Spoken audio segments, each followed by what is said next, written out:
I'm Carrie Stinson, and my journey through life has been quite an adventure. For over 20 years, I played Barney the dinosaur on tour and 7 seasons of the hugely popular TV show Barney and Friends. Now my journey is to bring together friends and guests from all over the entertainment world for inspiring and at times amusing behind-the-scenes conversation. I'm Carrie Stinson, and this is Purple Roads. Welcome to Purple Roads. I'm Carrie Stinson, and I'm so thrilled to have you here. One of the fans said the other day that I was a fanboy. It's because I am. I love this. I love talking to all these people, and I am so excited to have Michele Lepe, who I've known for a long time. You probably know her as Nina from the Goodnight Show. Michele, how are you? Great. Thank you so much. I am thrilled to be with you and to talk with you and catch up. I think the first time, I've been trying to rack my brain and figure out, the first time we met was probably around 2008, maybe 2009. I'm not sure what year the Sunnyside Up show launched, but you were our first guest in studio on that show. Because it was Thanksgiving, right? It was Thanksgiving Day, so stakes were super high. I think that's when we met for the first time. Yeah, that was a long time ago. It was a long time ago. Well, it wasn't that long ago, but we were babies. We were. and that was in Chica's barn, right? That was actually. So Sunnyside Up show, I'm sure some people may have heard of the show, or it's been off the air now for a little while, but right. It was a live morning show. So think of the Today Show, but for the preschool age set. And we had a puppet, Chica, which I don't know, I might have her around here somewhere. And she was the co-host, and then there was a live host, and they basically just had fun every morning and introduced, little short cartoons. They did activities, arts and crafts, and they didn't quite have all of the panel of hosts when they launched the show. They didn't have all of the slots filled because the host would rotate once a week. Right. You'd be on for a whole week, and then another host would come in. It's kind of unconventional the way they structured the show. So until they had everybody lined up, they asked me to fill in. And so I had already been on the network for a couple of years with the Goodnight Show. And so my show aired every single night with my pal Star. Yes. Yeah. And we put all the kids to bed. And then when they needed help in the morning show, they asked me to fill in. So I was a temporary host there for a little while, on and off over the years. So on Thanksgiving week, they had me come in. And this is when Sunnyside Up, the first studio we shot in, was at WHYY. And that is the NPR station in Philadelphia. I didn't realize that. Yes. And that's where we met. And that studio, so WHYY, I don't know how they arranged it with Sprout to let us have this tiny closet-sized space. I mean, it must have been like a utility closet that they were like, yeah, you can have that. Oh, for your little puppet show? Fine, we don't care. And we literally built a barn studio in this tiny place, the control room where our director and, engineers and all of that, they were down the hall. They weren't even anywhere near us. So we were by ourselves with a microphone and a little monitor, and we would do this show. And it was, like I said, it was this big, right? Then we decide Barney's going to be our special guest on Thanksgiving. Awesome, except Barney is 100 feet tall. Yeah. And they had to rearrange the cameras. They had to move little set pieces, everything they could, so that you guys could fit in there. And being that it was our first time with a guest, we were live. And if I'm not mistaken, just to make it even more exciting, we were taking live messages and phone calls from people we had never done before. Like, you're not supposed to do that on live television. You're not supposed to have all these firsts on a big day like Thanksgiving. Right. And we did it. And we pulled it off. And it was a miracle. And I don't know if any footage of that still exists, but that was pretty fun. It was so much fun. I laughed because when I went in that studio, because it was so small, they said you can only jump up. Yeah. Like I couldn't, I got big old No. hips too, so I couldn't do anything Tail. but Yeah. jump. Yeah, 2 hands and jump, and that was all my emotion right there. And you're like, happy Thanksgiving, and that's all you could do. I mean, we're pretty crazy for the kind of stuff that we were able to pull off back then. That was a lot of fun. That was a lot of fun. That's a really good memory. I remember just having to get up so early in the morning. Those morning shows are tough because you get up like 4:30 in the morning. Right. Me and hair, makeup, got to get there early, get all the set pieces out and Right. props and all of that. But it was all so worth it. It was so much fun. What were, we had your friend Carly was on. Yes, Carly. was- Carly. So she came after that period. Maybe a year or two after that, she came in and hosted, and she was part of the. So at that point in time when Carly came, the studio was no longer at WHYY. It was at the Comcast Center. So yes, and I had come a couple times and performed in there too. Yeah, so that was a little bit bigger. You thought maybe that was small. The other one was. So at the Comcast Center, once Sprout moved into the Comcast, beautiful, gorgeous building in downtown Philadelphia, they had a nice size studio, and the control room was right there. We could see them through the window, and we could easily communicate with each other. We had much more space for props, and we had a bigger team. That's when Carly came in and took over, and she was fantastic. She is fantastic. She's amazing. She's just got such an amazing personality and really connected with kids, and she's a great improviser and anything on the fly, and she can sing. She can do it all. Really, they had a great group of hosts on that show. Everybody was so talented. And so she was there in Philadelphia, and then she transitioned when Sprout became Universal Kids, and they moved the network to New York. They went to 30 Rock. Did you ever go to 30 Rock? I never went to 30. Yeah, not with Universal Kids. Right. So that was kind of towards the end there. They moved to 30 Rock, which was amazing, and they had an even bigger studio space and a bigger control room and a bigger team, and it was really nice there too. Yeah. I talked to Carly about this, and I want to hear your feelings and reactions to all of it. That was challenging. I had come from doing Barney and Friends. We had a huge set and directors and cameras and all of those things. Yeah. And I come to do this show, and I mean, it's on the fly. And like you said, it was live too. So people were sending in questions, and you've got this small set, and you've got Chica, and there was a lot going on. What was your favorite part of that?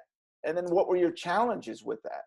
My favorite part is, without a doubt, when you're on set and you've got your little earpiece in and the director's talking to you, and they're counting down to go live. Right. 5, 4, 3. And the little blinking light comes on, and your heart, no matter how many times you've done it, feels like it's going to beat out of your chest. Like, right. It's like all of these emotions all in one, because you feel like, I better not mess up. What was I going to say? I got to sound good. I got to sound funny. I got to remember to, at 1 minute, to say something else, and you're moving part. And then you just start talking, and all of those doubts and fears and whatever just kind of melt away, and you just are in the moment. Like that's my favorite part of doing the Sunnyside Up show, of being live and doing, and even now, anytime I'm in a live situation, that's the exciting, it's sort of like a thrill, to have that adrenaline almost. My least favorite part was, I think I wasn't a regular host on the show, but for couple of periods I was, because in the beginning, like I said, they were missing that fourth host, so I filled in for 3 months. And then again, Denisha, she was another host, she went on maternity leave, so I filled in for her for 3 months. And there were a couple of other times that I came in and I would do long periods, so I wasn't really used to the grind of having to also produce and create my own content. Right. And that's a big challenge. And not being a regular part of the team, I wasn't used to the flow of the work production schedule. And those regular hosts, they had that sort of grind down, and they got it. Every Monday they had to come up with ideas. On Tuesdays they would pitch the ideas. On Wednesdays they would fine tune the ones that got approved. On Thursdays and Fridays they would create props and oversee prop making and create songs and music. And then on that next Monday they would go live with everything. And that I was a little bit out of my depth in that, because that wasn't my lane. So that was the hardest part for me. Were you still doing that though? Were you still creating the scripts and coming up with songs and all that? Yes. Especially in the beginning when I was when we first launched, honestly, everybody was kind of flying by the seat of their pants. The producers, the network, we were all kind of like a little bit of community theater vibe, like everybody's just going to pitch in and we're going to throw everything on the wall, see what sticks. I mean, not to diminish the very intelligent and smart, hardworking people that created the show and made it happen, because there were a lot of people who knew what they were doing. But sometimes it kind of felt like, we're just going to make it happen and hope it works out. And if it doesn't tomorrow, we'll do something different. Right. So there was a little bit of that in the beginning. But then I would leave and I would come home. I live in Miami, and everybody there, was living in Philadelphia or when it moved to New York. They all lived there. They all had their own little community, and they would rely on each other and a lot. But me being in Miami and having a completely different show, I always kind of felt like on my back foot a little bit in that sense, because I just didn't have that, rhythm. And the Goodnight Show is very different. It was, and that's what I was going to ask about that, because it was that was recorded. Completely recorded. There was a lot of work and pre-production. So there were scripts. I actually wrote scripts, not in the first couple of years, but then they finally said, "Oh, she can write." Right. I'm like, yes, guys. And I know this character. I am this character. So I was really lucky that I got to write scripts, episodes. I got to be on the writing team along with Stacia, who was the puppeteer for Star. Right, Star. And so it was so different in that sense. Also, we had a studio, we had a set. And so we had a couple of different sets over the years, but there was a lot of pre-production. There was, how's the hair going to look? How's the wardrobe going to, the wardrobe, the pajamas, that's a whole nother. Right. I mean, we got time. So we want to get into all those things. The pajamas. So, this is a nighttime show and it's for young children, and it's all about winding down at the end of the day. Right. And Nina, the character that I played, we called her the Goodnight Guide. She's like your friend. We didn't want her to be a babysitter. She's not a mom. She's not a replacement for those caretakers in the children's lives. She's more of a pal, a friend, who's there to make that transition to bedtime a little bit easier. And so I had a set of pajamas, and I had, 5 of them or 10 of them or whatever we had. Right. They were all the same, and I always wore the same thing. I always looked the same, and that served a purpose, a production purpose, because it made it a lot easier to edit if I was always wearing the same thing. Right. So I could shoot any out of order any day of the week, and it wouldn't matter, because it would all, in the end, it would edit together. So that's part of that whole production process. We would shoot for 3 weeks, maybe 3.5, 4 weeks. And we would shoot anywhere from 26 episodes to maybe 30 in that range. That would be a season. And what was that, a 30-minute hour? I mean, what was the length of the show? The funny thing is that just like Sunnyside Up, it was a show that was made up of what we call interstitials. So it would run for 3 hours, right? But it would be in increments of 5 minutes, 4 minutes, 3 minutes, 5 minutes, and it would vary from beginning to end for those 3 hours. And that was also something very creative, I think, that worked so well for the network. And it was very appealing to parents, because by creating it in these little tiny chunks, not your traditional 30-minute, 1 hour chunks. It gave parents of small children the ability to piecemeal how much television the kids were watching. Right. When you're stuck for 30 minutes, you're like, oh, do I really want my 4-year-old watching 30 minutes of TV before bed? No, but 10 minutes, that's doable. That's manageable and pleasing, you know? They were really smart the way they created that. So long story short, we probably were about 40 minutes of content, but it aired over 3 hours. Yeah. So, you know, it was a lot of fun to actually shoot because we didn't have to worry about outside, you know, we weren't live. Right. We didn't have pressure. We were in the studio to film what we needed to film and do the best job that we could do. And the crew, I mean, I can't say, I'm sure you loved your crew as well. Love. You know, when you have people, I think in children's television, probably more so than in other formats, you have people that really love what they do. Yes. On every job, you know, that there is to be done, people are doing it because they love what they're creating. They love connecting with kids, with families, and everybody on our crew, everybody, hair, makeup, wardrobe, PAs, grips, camera, audio, props, everybody, our director, our producer, everybody was just so full of love for this project, for the Goodnight Show, for what we were creating. Everybody believed in it, you know, they believed that they were creating something special.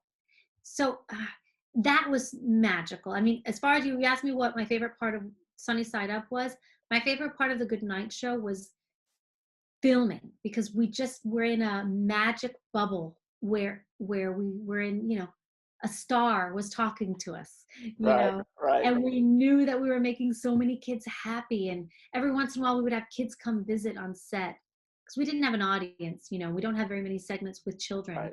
But the days that we did have kids, I mean, I felt like Santa Claus, you know? I'm smiling and laughing because this is one of the reasons why I do this show. Because that's the experience that I had for all those years of working with a family, working with people that all knew what we were doing, why we were doing it, and loved it so much. And I'm hearing the same story from you. And I absolutely love that because I know all these people in children's entertainment have kind of had these experiences, and I love hearing all the stories about it. Yeah. You know, I feel like maybe our shows are better for it. You know, I feel like when everybody is sincerely putting their heart into what they do, the final result is going to be full of heart. You know, you know, when there's that sincerity and that pureness and that joy, you know, it comes through. And it can't come just from us on camera. It's got to be everybody, you know.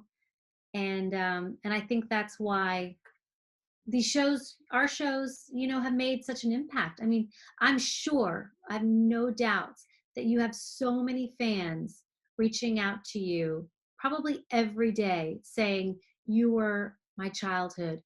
I have so many memories of Barney being there for me and cheering me up. And I'm sure you get messages like that. I get them almost every day from people. It's incredible. I do. I've heard things about, I didn't understand what love was until Barney, because I grew up in a family that was divorced or had hardships. Barney taught us love. And it's another reason why I love doing this show is to explain to people that we care about it as much. Yeah. I know how much you love it, but guess what? We weren't doing this for a paycheck. No. And I feel, and I know you feel this way too, Michelle, that we're the luckiest people in the world. Right? Because all the things we learned, how I grew I was 23 years old when I started this. And I had no idea what I was doing, right? I'd never been in a costume.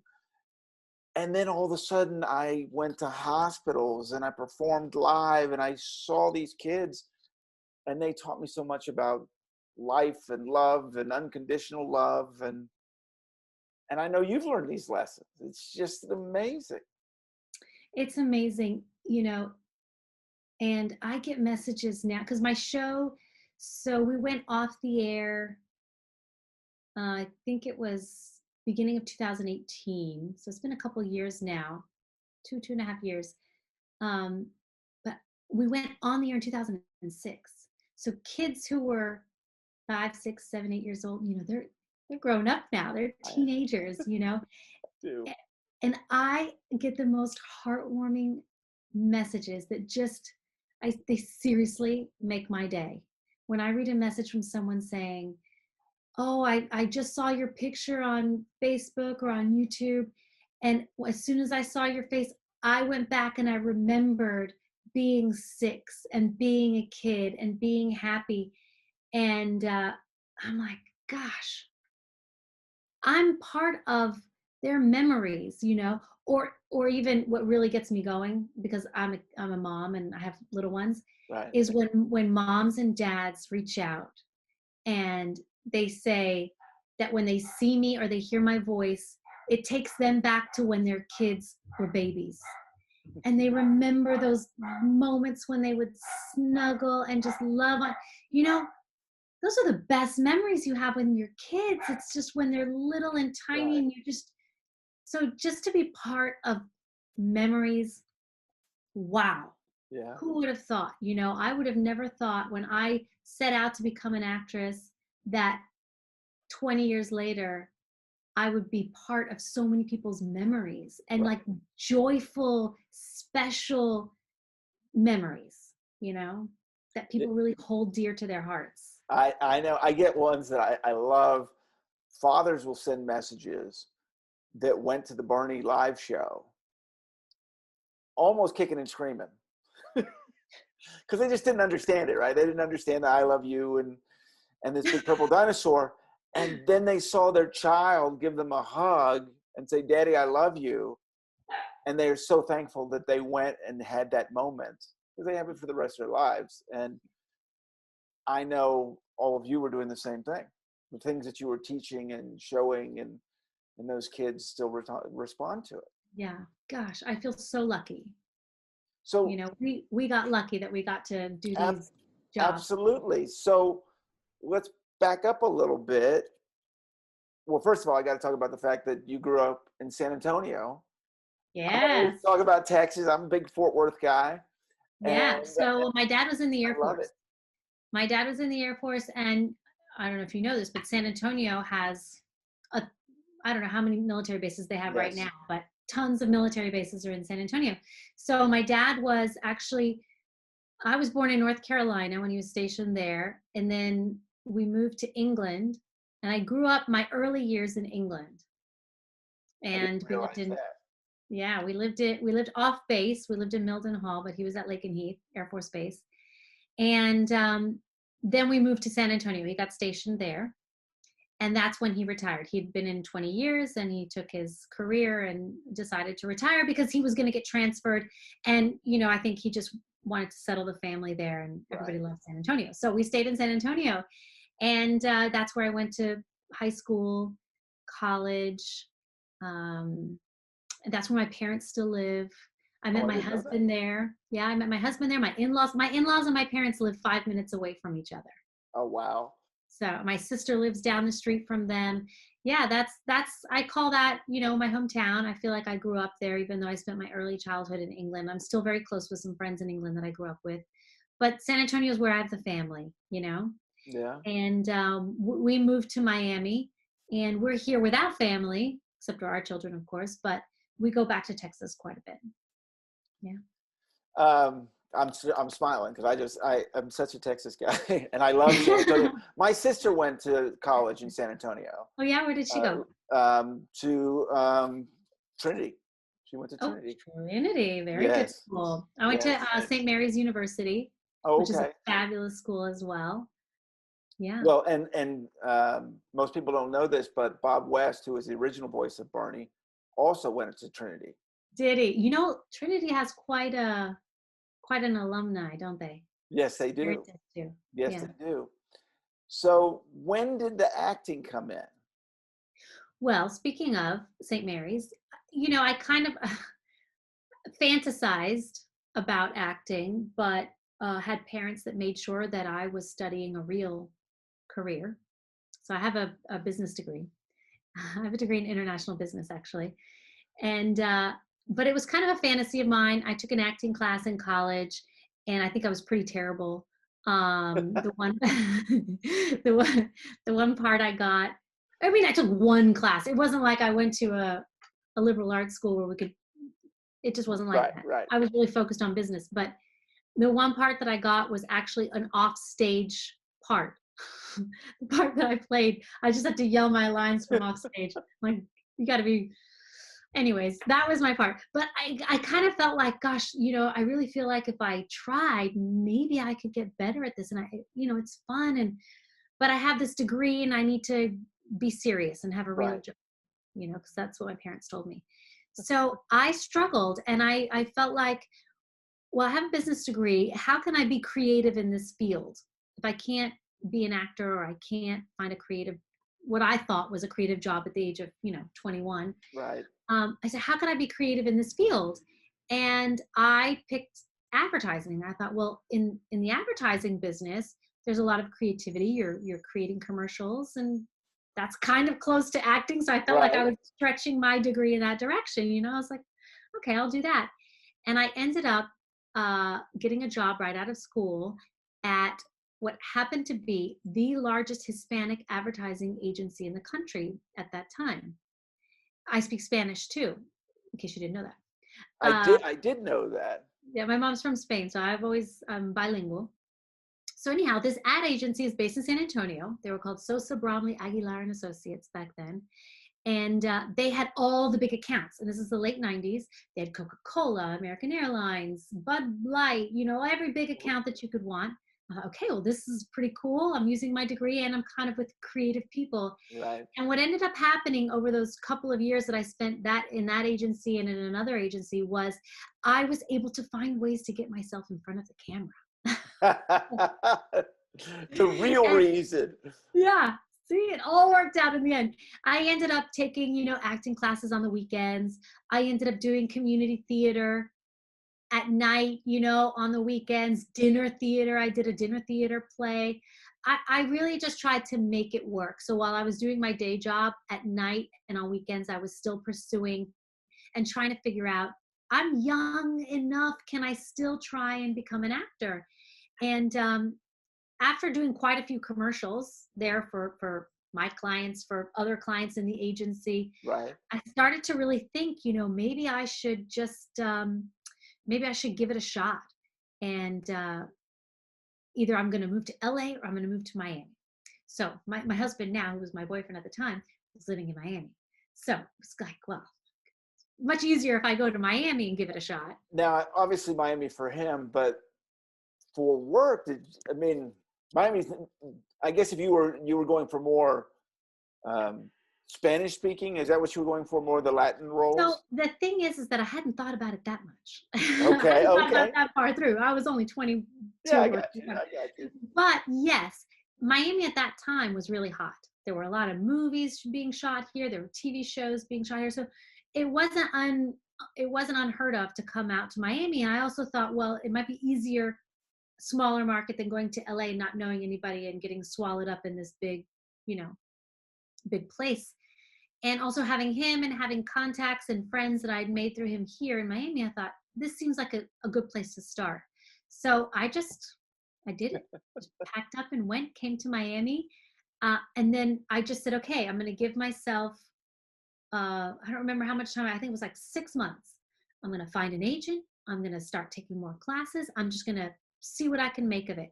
And if in a year it doesn't work out, I have all of this experience working for ad agencies. There's a ton of ad agencies out here. I'll be okay. I had a backup plan, but not like a serious backup plan, but I had a backup plan. Now, was there a plan? Was it stage? Was it TV? Did you have a specific, or it just didn't matter? It was, I wanted to work. I love it all. Oh, there's my dog. Yeah, I just wanted to work. And really, I just felt like any opportunity was going to be a great opportunity to get experience and to get to that next thing. Right. You know, it's like, I'll do this until I get there, and that'll open a door. And, you know, there's something to be said about being in your early 20s and just going for it and not worrying about what's through the door. Just let's get through that door and see what the next door is. Right. You know? And That's how I ended up in a purple dinosaur costume. So I there's know a lot exactly of what fake you're it talking till you about. make it business happening too. Absolutely, there is. That's also how I ended up in a purple dinosaur costume. I told him I got this. Never done I it can do before. that. Sure. So And look, you could do it. yeah. See? Yep. But that's really how I started, you know. And then a funny story is, a lot of people don't know. One of my first I call my first big break, was actually in radio. Oh, okay. Which I have no experience in radio. It's another one of those, yeah, I can do that. Why not? I'll do it. Yep. So there was a top 10 radio station here in Miami that was looking for a co-host for a morning drive talk radio show. This was like around 2001, okay. 2000. And I kind of went into the audition thinking, is this a voiceover audition? Is this, I didn't really quite understand what I was going for. Right. And I go into this radio station and I meet the co-host, the primary co-host, who they've already, you know, hired. They're looking for someone to partner with him. And we just hit it off, and we're laughing and making jokes and talking. And before I know it, I'm hired, and I'm a co-host of a morning drive talk show from 5:30 a.m. to 9 a.m. Monday through Friday, live. And it just was like, boom, there you go. What? And, you know, we played the 80s, 90s, and today. That was our genre of adult contemporary music, I guess. 80s, 90s, and today, because it was early 2000s. And so my partner on that was Phil Nzinga, total pro. He did all the work, pressed all the buttons, played the music, took the phone calls, knew what he was doing. I sat there with a microphone. You know, they had the microphone. Right. My cup of coffee. Yeah. No makeup, like sweats. And I just sat there and talked for 2.5, 3 hours every day to him. It was really a great job. Except How long did you do that for? Almost 2 years. A year and a half, almost 2 years. That's a long time. I had to get up at 3:30 in the morning. 3:30 in the morning. That is a long time. Yeah, I would leave my house at 4. I would get to the studio at 4:30. We would prep from 4:30 to 5. We would go live at 5:30. We would end at 9. And then we would spend 2 or 3 hours rehashing our show and then prepping for the next day. And then I'd go home and take a nap. We would show up at 7:30 in the morning for Barney, and that was way too early for me. So I can only imagine having to get up at 3:30. 3:30. It's ungodly. I have a guest that's come in. Hello. You have to wake up at 3:30 just to go to work? I had to wake up at 3:30 to go to work. I would go to bed like at 9 o'clock. I would go to bed before you go to bed. 8:30, 9 o'clock, I was in bed. This is my daughter, Gia. Hi, Gia. Hi. I'm Carrie. Hi. What's up, Gia? Nothing? Oh. No? Me. She just wanted to say hi. She wanted to see you. I love it. I'm really curious about this. So I did Barney went down and performed in Miami. Yes. And they thought it would be a good idea to do the show in Spanish. But they did the show in Mexico Spanish. Didn't go over very well in Miami. So it was with a live. No, it was a recorded show, but they had gotten the voice from Mexico. Yeah. And so they just thought, yeah, Latin is the same everywhere. Yeah, no. That is not the case. No. Some lessons you learn the hard way.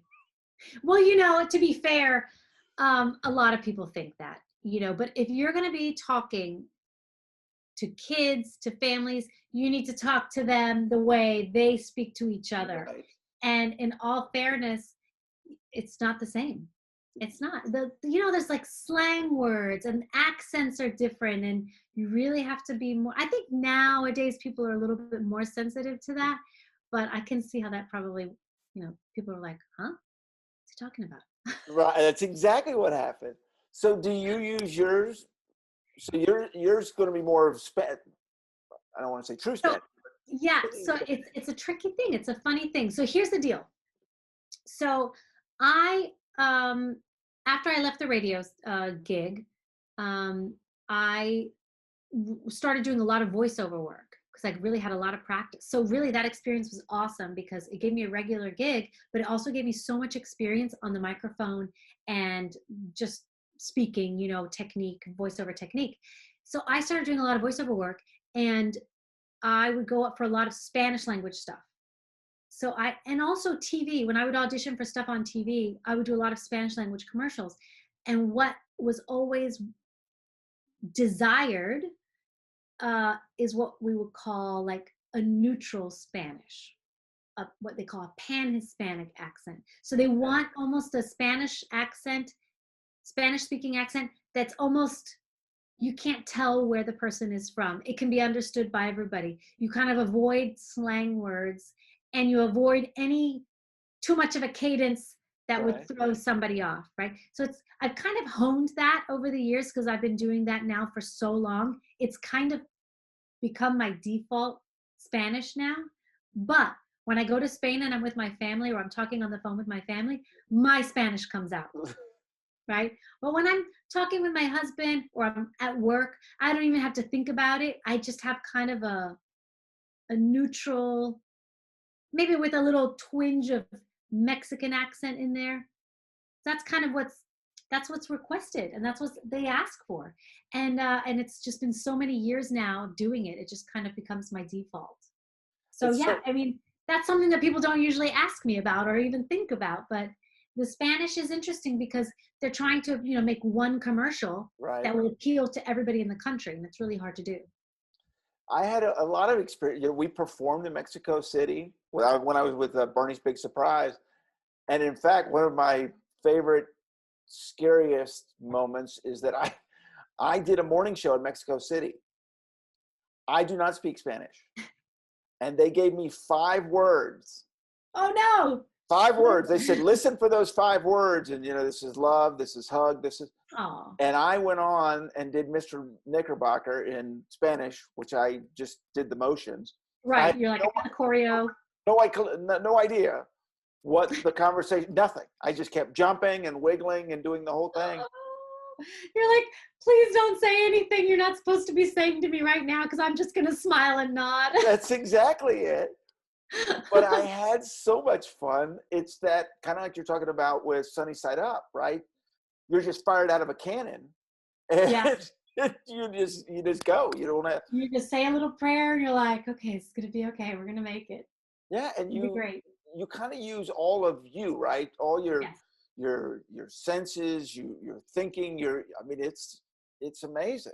So I mean, that's kind of what it is. When you're about to go live in any situation, the adrenaline is pumping because all your like you said, I didn't think about it like that, but all of your senses are firing because you're almost like at the edge of a cliff. Right. Yeah. And it's exciting. Yeah. I'm not one for actual cliff jumping, but not time. Yeah, no, not me either. But this kind is amazing. Well, hearing all this now kind of explains to me why you made it look so easy when you were on Sunnyside Up.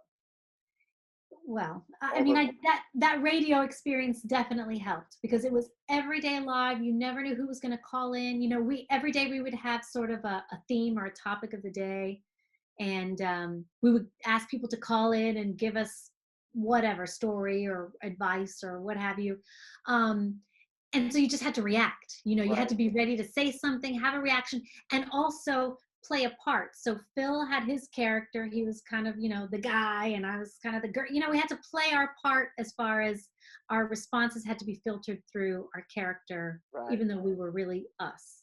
Right. But I will tell you one interesting story about that experience I just remembered. We were on air for 9/11. And we had just gone off air. So we ended our show at 9 a.m. And I think the first plane hit the first tower around 9:20, if I'm not mistaken. So we had just gotten off the air. We went into our little break room where we always had the TV on. I think it was like Live with Regis and Kelly or something like that in the morning. We'd get our cup of coffee, and we were getting ready for our recap regular day.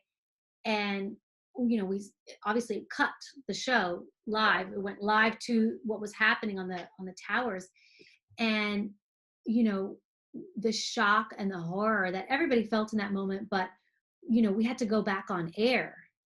And that is an experience that I'll never forget, because you just, wow, you know, you think you can be funny, or you think you can be inventive and creative, you know, like this on the spur. But when you get struck with something that is so serious and so frightening and so bewildering, it's really hard to find the words. And that was really probably one of the most difficult moments I had. We just went on to say, you know, that the news would be coming in and all that, but we had to go back the next day and try, or maybe it was a few days later, try to have a real show again. Right. And try to empathize with the situation, and yet help people still get to work. You know, they still had to drive to work the next day or a few days later, and not, you know, fall apart in the car on the way to work. So I was filming Barney's Christmas Star when that happened. It was my first, I had just come off the road. It was my first video with Barney. And I had a short day, got off. The kids were still working. And that's when I saw the TV and heard what was happening. And they said, don't tell the kids. We're going to let the parents tell the kids. Go home. We'll let you know when we're going to come back. yeah. When we came back is when, if you remember at that time, when we had that national moment of silence. Yeah. I was in the costume. And I thought, this is such a surreal. It's so surreal. But I think the same thing I felt, what you're saying, I felt that way too, which is this country needs laughter and entertainment and smile. Even we're very aware of what happened. We're very aware of the sadness. But there's an aspect of getting back to it. And I just remember it being probably one of the most serious experience, like shooting that video. There wasn't as much laughter as usual. I mean, it was more business. Of course. But I thought, wow, this is something I'll never forget. And it's fascinating that you were working on your show at the same time. Yeah. And you feel like, well, what's interesting is that in our own way, you know, we're processing and trying to help others process, you know, such a big emotion. And I mean, that's kind of what matters, you know, that you can help people process that. And in turn, it helps you process it too, you know? Yeah. So boy, that was an interesting way to experience it. And now look where we are now. Yeah. As we're both at home in this very interesting time in our lives. Yeah. Yeah. And I feel like there's a lot of big emotions and feelings right now that are taking time to process. And I feel like that's why I'm still doing what I'm doing, in the sense of like, you know, look, this whole pandemic has been really tough on everybody. And I'm just like everybody else. I'm a mom. I've got kids, trying to figure out how to do this distance learning and trying to be a teacher. And also trying to stay connected and stay in touch with fans and with family, you know. And I've been doing these Storytime videos, which has been my outlet to stay connected. And I feel like more than ever, people are coming and wanting that comfort and that connection. So I'm wanting to create more and stay more connected. So that's kind of been my way to help sort of process and maybe give you a moment of peace and respite. And we don't have to talk about it. You talk about it all day long. You deal with it all day long. With me, we can just sit and read a story that has nothing to do with it. And, you know, we could just be snuggly and cozy and comfy and safe, you know. And so I've kept doing my videos really for that. And it's been a struggle, but my kids, they love it and they really enjoy it, and they help. So it's kind of become a So family how project. do they help? They pick the They're book. amazing. They're 7 and 9, and like they're my crew. I love it. I love it. Yeah. They're like, Mommy, are you doing story time? Which book are you going to read? Oh, that's a good one. They approve my books, and they tell me which ones they want me to read. They'll tell me, you got a hair out of place. You need to put some lip gloss on. I got hair. I got makeup. I got wardrobe, because I have my 7-year-old always tells me what to wear. She goes in my closet and picks out a shirt. Oh, I love it. It's hilarious. The lights. So my husband, I have a couple of little lights sometimes. So if I'm shooting at night or whatever time of day I'm shooting, I have some light in here. And the little one, she loves the lights. She wants to see how they work and how they plug in. I'm like, they're getting a real education here. They may not be learning anything from me about geometry, but they're learning they're learning like a real job here with me. I think it's so fascinating, because I think we're all learning new things. I think, life has changed for all of us. And I think in some aspects we're always different. I think we'll cherish some of these experiences. And maybe it's not, traditional school, but you're doing this wonderful project together. Yes. And honestly, that's how it started. It started because I love reading. I really wanted my kids to be book lovers, and I wanted them to be great readers, just like every parent does. And there's so many kids out there that don't have either the resources, they don't have access to books, or maybe they don't have someone who values reading in their life as much as should be, because reading is just the cornerstone for a successful life, in so many ways. Reading is just so important. There are 23 million children in America who are not reading at their level or reading at all, for many reasons. But I figured, well, what can I do? I can't do much. I'm just me. I'm not a big nonprofit. I'm not a big company. I'm just me. But maybe if I share stories, maybe kids can have access to stories that way. And maybe they'll be encouraged to fall in love with reading. Maybe if I make sure all the words are on screen, maybe they'll read along with me. Maybe I can do my little teeny tiny part to build a book lover out there somewhere, So that's really where it started, the whole Storytime channel. And it's working. It's working because people are really coming back again and again and enjoying the stories. And if anything, if nobody is becoming more of a book lover, at least I know that parents and kids are spending quality time together with a book. There's something about being able to bring people together to have that special moment that I cherish, that I love to foster and be a part of. That's very big. You hit a big spot here in our house, because my girlfriend is the CEO of the Library Foundation of Fort Worth. So she helps raise money for libraries, all the programs in the Fort Worth area. So we are obviously very big book people here, and fantastic. Thrilled that you're doing it. Listening to you talk about this, I think there's another part, which is you give comfort to people. I know people are going, it's Nina. I'm getting I know you're calling it story time with Michelle, but it's also everyone calls me Nina. Yeah, it's story time with Nina. And I always have Star nearby. I love that.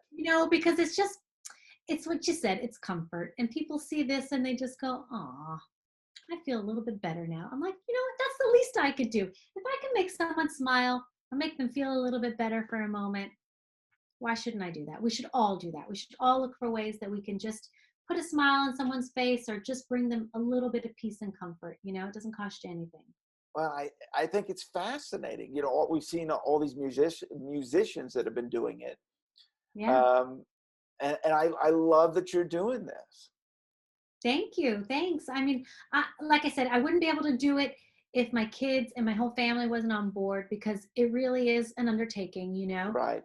But the fact that they're loving it, they're participating, they tell their friends to watch, they feel like they're a part of it.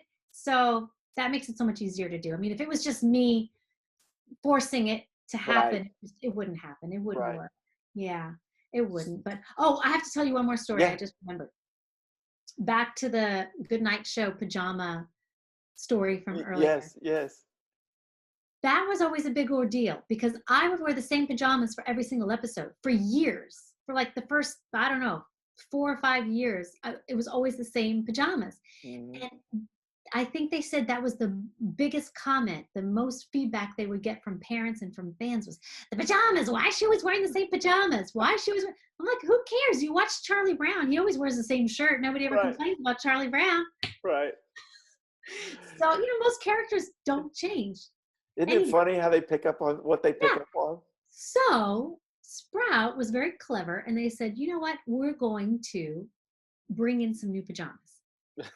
And this was an undertaking. So I had my traditional ones that were like the maroon sort of pink top, fuchsia top. And then they brought in 4 more sets of pajamas. And they decided to let the fans design one of those 4. And they made a game. And this was quite a while ago. This is probably like 2012 or something. This was, it's kind of early days for doing these kinds of interactive games and stuff, especially for Sprout on their website. They didn't have much like that. So they made a game where you could go in, you could make your own pajamas, and you would submit it. And they got something like 750,000 votes. What? Submission, 750,000 submissions. I was like, God, these people really want me in some different pajamas. I mean, it was like a national debate practically. So the winning pajama was created, and it was one of the 4. And then when we started filming, it was a humongous nightmare because we would shoot everything out of order. So if you recall, one of the segments we had was sand art. Everybody loved the sand art segment. And so if there were 25 episodes and 5 pajamas, well, episodes 1 through 5, 7 through 10, and so we would do 5 episodes in each. So then it came to this point where you had the studio set up with the sandbox and the lights and the set, and I would shoot out that segment for all the pajamas. So it was me running back and forth to the bathroom, change, quick. Oh, there's a pin here. It's a different necklace. It's a different bracelet. Back on the set, do it 5 times. Go back to the bathroom, change, different hairpiece. The hairpiece was over here. Oh my gosh, it was a nightmare. They had a spreadsheet. Like you would never want to see this spreadsheet for the rest of your life. Every episode, every pajama, every segment, check. It was hilarious. But that really made everybody happy to see all the different pajamas. But it was a huge undertaking. It was so much work, but I guess it was worth it. It was really funny. It's so funny because people, it's fun to tell the kind of the behind the scenes because I don't think people realize what goes into, even what goes into doing what we're doing right now. Yeah, that's true. That's true. Books and sets and all kinds of things. That's right. I know it's funny. You think you just set up the TV or the computer, but a little bit more than that.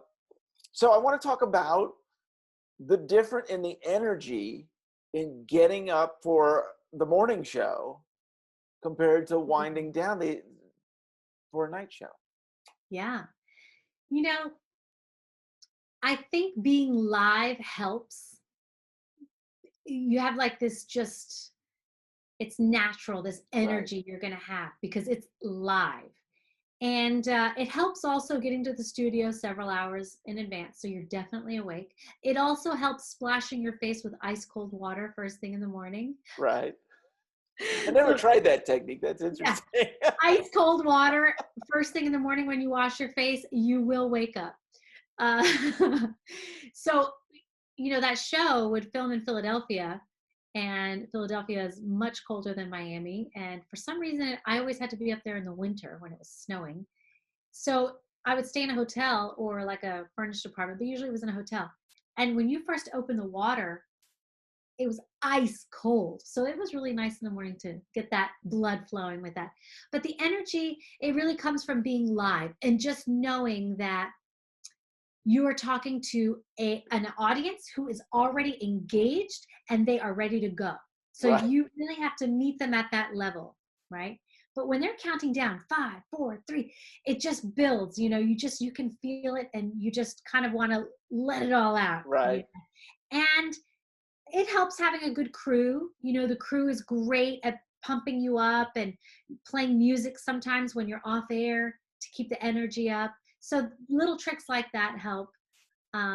But really it was kind of innate. You kind of just sensed it, and you knew that you only had maybe a minute and a half to do this mountain of a task, build a craft project, Right. or, I mean, sometimes we would do the craziest things, on Halloween, we would do like a mummy sausages and a witch's brew, pour the soda and the sherbet and get that going and the dry ice.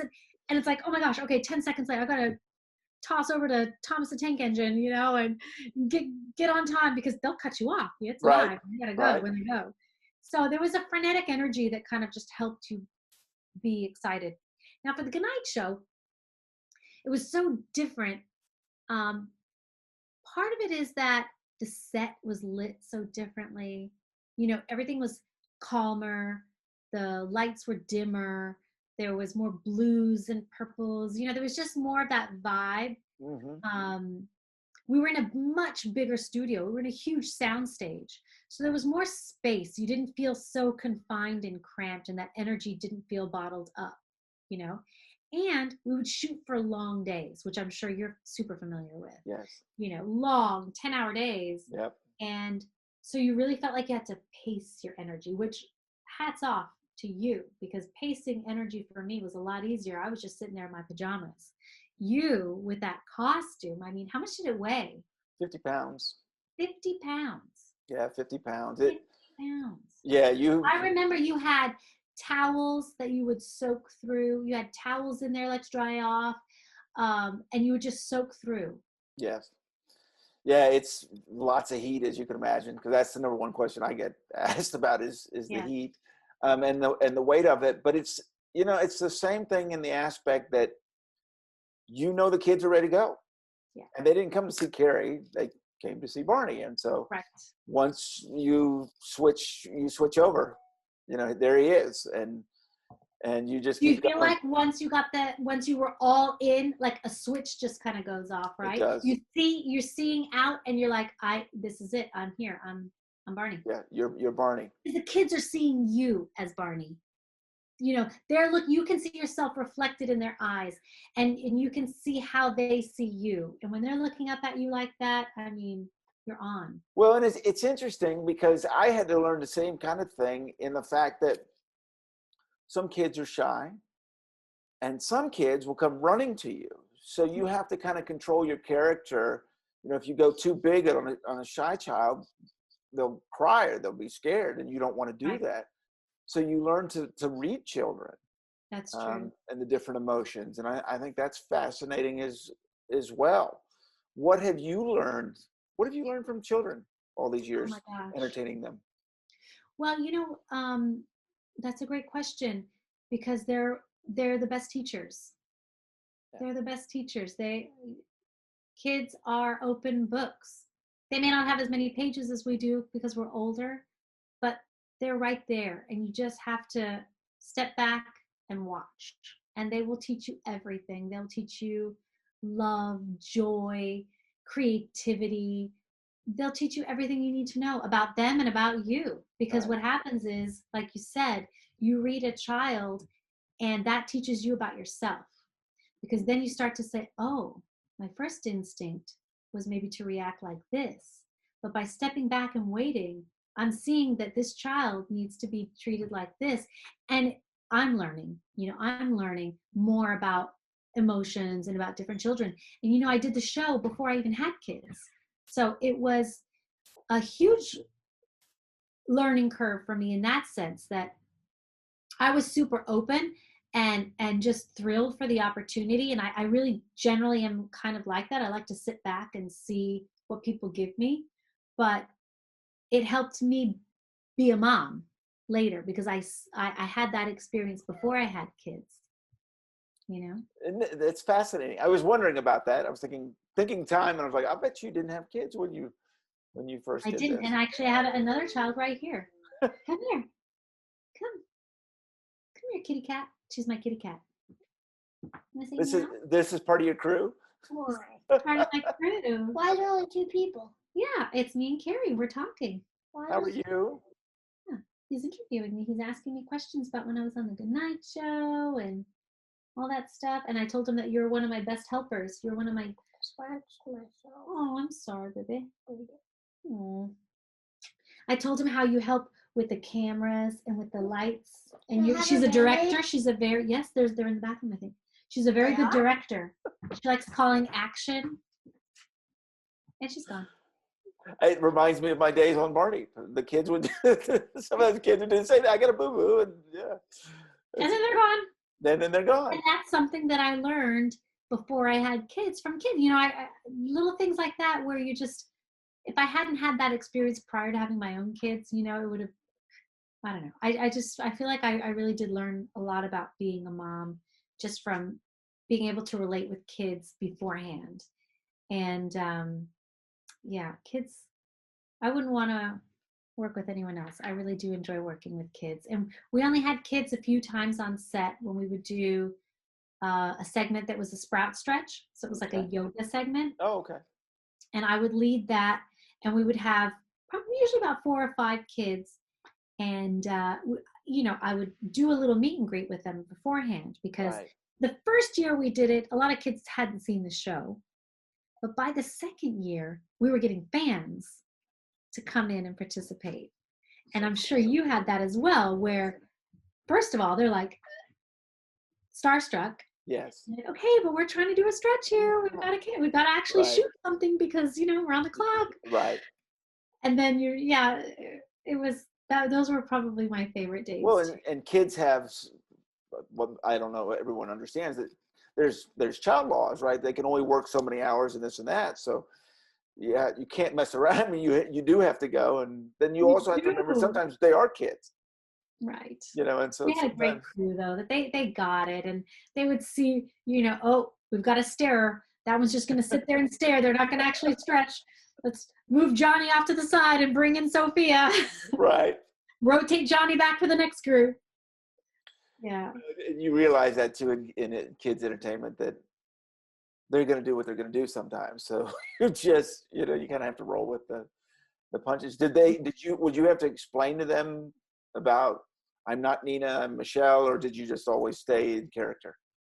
You know what? I always like to preserve the magic because they saw me in costume, and they're so little. You know, we're talking 4 years old, 5, 6. I'm just like a huge believer in preserving the magic. I love that for as long as we can. I do it with my own kids, like everything that I can keep, you know, from their childhood, I do, for better or for worse, but that's just me. So whenever the kids would come, I was Nina, you know. I love it. And Star was on set. Star was always alive and in character, or we wouldn't have him on set. There was never any moment where you would just see like the puppet sitting there, you know. I'm sure you did the same thing. You were very, very protective of the costume as well. Yes. It's, well, it's, you know, yeah. I was gonna say it's not it's a costume, but it just represents so much that it's just so important. Right. I hear you. I don't mean to, but I know what you mean. Oh, no. Yeah. Costume, but to see it inactive or just kind of there, removed and not alive. Yes. It just better not to do that. Absolutely. And they were very protective on set, always, of Star too, and preserving that magic. You know, the set was very magical, so it lent itself to that energy for nighttime and for winding down. And yeah, you know, I think that's the magic of kids TV. If you think about it, you had a pretty, because I went on the set. It was a simple set, and it was you and a puppet and Star, but it felt so much more. I mean, you could just kind of feel the energy.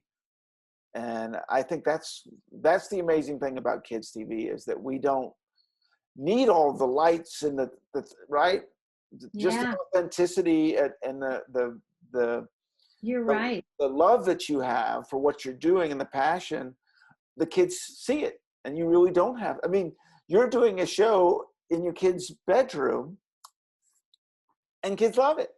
And you don't need much. And that's something that I learned also from my time at Sprout, was that, and maybe that's just something that resonates with me personally, but that simpler is better.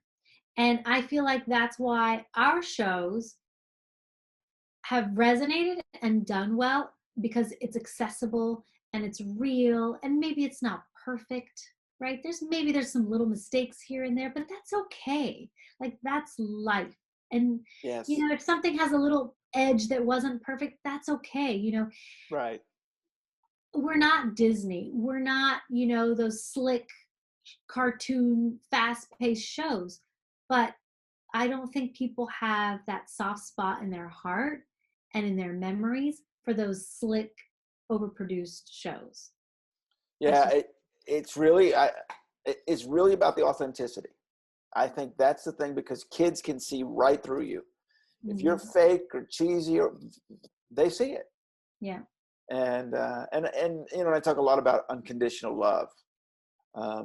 Every kid, you make every kid feel special, and I know you do that with your show. So I want to finish so what's next? What's next? Well, that's a tough question to answer, because I think we've all been thrown into this strange time where anything we thought we had planned has gone out the window. It's actually probably pretty healthy, in a certain sense, to go through this, because we plan so much, and everything's gone out the window, and everything's got to change now, and everything's going to be done in a different way, and we don't know what that means. Right. I think it's kind of exciting, and I feel like it's going to be sort of a fresh start, and things that I had planned, I'm no longer planning, because I don't know when or how I'll get those things done. But other things have started to sprout, if you will. No pun intended. But nice way to bring that all the ways around. Yeah. I didn't intend on saying that, but other things have come up just organically, and I feel like I've always been a fan of letting things kind of happen in that way. So I'm not sure what's going to happen next. I was actually interviewed recently on Telemundo. They wanted to feature Storytime with Michele, the YouTube channel. Oh, I love it. And I was so excited. So I did that, and I had been kind of mulling the idea of throwing in some arts and crafts things to my channel to kind of, grow it, do other things besides storytelling, maybe take the story to an arts and crafts, little world, take a story and maybe grow from there. And so I threw it out there on that news segment. And now I'm like, well, now I got to do it. Right. Set it to the world. And so my kids are so excited about it. And today we did our first one. We read a story. One of the characters in the story makes a bird feeder, a birdhouse. So we made one and we filmed it. And who knows? Maybe that's my next avenue. Maybe that's the path I'm going to go down. All I know is that I'm going to keep telling stories, keep helping kids fall in love with reading, making reading fun, making reading accessible. I feel like I'm really passionate about that. So no matter where I go, what other acting jobs might come up, I feel like that is always going to be a cornerstone of what I do, because I really do love reading and I value it so much. I love it. I love it. I love it. Well, and everyone know we will be telling you how to find Michele's show. So we will be pushing that too. We'll have links and all kinds of stuff. Michele, I can't thank you enough. Oh, thank you for having me. It's been really nice catching up with you, and I'm so happy to see you, to hear you, to know that you're doing well, and that you're doing this channel and these shows so that people can catch up with their, favorite people that they were like, oh, I wonder what happened to them. This is really special. Well, thank you. Thank you so much. And thank you for being here. And I am so happy for you. So good to see you again. And it didn't really surprise me when I heard you were doing this show, because I thought, let's see what Michele would do. So I think it is wonderful. Thank you.